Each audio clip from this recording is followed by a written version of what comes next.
Thank you very much. Senator Scott. Thank you, Mr. Chairman. Well, first off, both of you, congratulations on your nominations, and I wish you the best of luck. You both have great backgrounds, and I know you'll both do a great job. So, Mr. Tata, you've got great background, and thank you for your military service. My dad was in the 82nd Airborne. He was one of 3,000 Americans that did all 4 combat jumps. So he told me I should join the Navy instead. So he said there's no Germans, no foxholes, and no the food was better.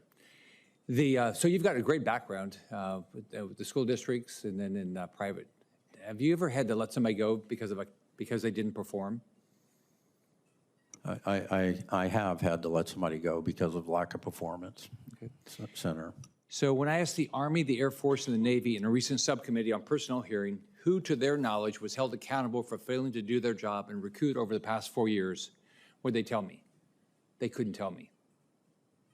Senator, can you ask that question again? I asked. We had a subcommittee and hearing, and I asked the Air Force, the Army, and the Navy why, who's responsible for them not meeting the recruitment numbers. They told me they couldn't tell me who was responsible. Well, Senator, the chiefs of those services are responsible for infusing the warrior ethos all the way down and having the recruiting systems in place. The Marine Corps does it in an exceptional way because they actually have a recruiting MOS and a recruiting system that where they uphold the recruits. I can remember as superintendent, I had Marine recruits all over my high schools. So do you think that the individuals that were responsible should have been promoted? Senator, I think there are a lot of things that go into promotion of or declination of promotion for an individual. Not having been there, I can't comment, not knowing the individuals, but certainly it's a factor that should be considered.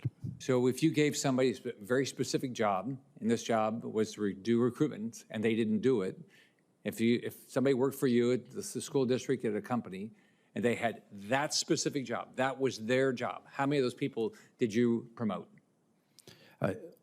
Senator, I hired every principal of my 170 schools. I interviewed them all when I was superintendent, and I did not hire them if they had not been successful in their previous elementary school or middle school if I was hiring for a high school.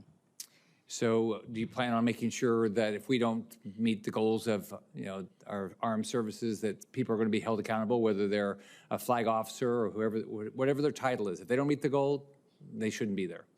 Do you believe that? I do believe that, Senator. In the same subcommittee hearing, the Chief of Navy Personnel testified the Navy is short 20,000 sailors at sea. So this is a pretty big problem because we are not manning our ships at 100%.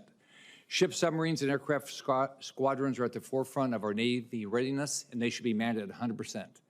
So can you give me an idea how we're going to get to 100% readiness and get these ships manned and submarines manned? Senator, the manning of the submarine fleet, the ship fleet, how we're going to do that, short 20,000 sailors, that's a tall order. And I understand that there was a throughput issue getting them to basic training. And if confirmed, I look forward to working with the service to try to help them understand how to, A, recruit better, and B, expand the aperture so they can scale to meet the demand, particularly if we're going to build more ships.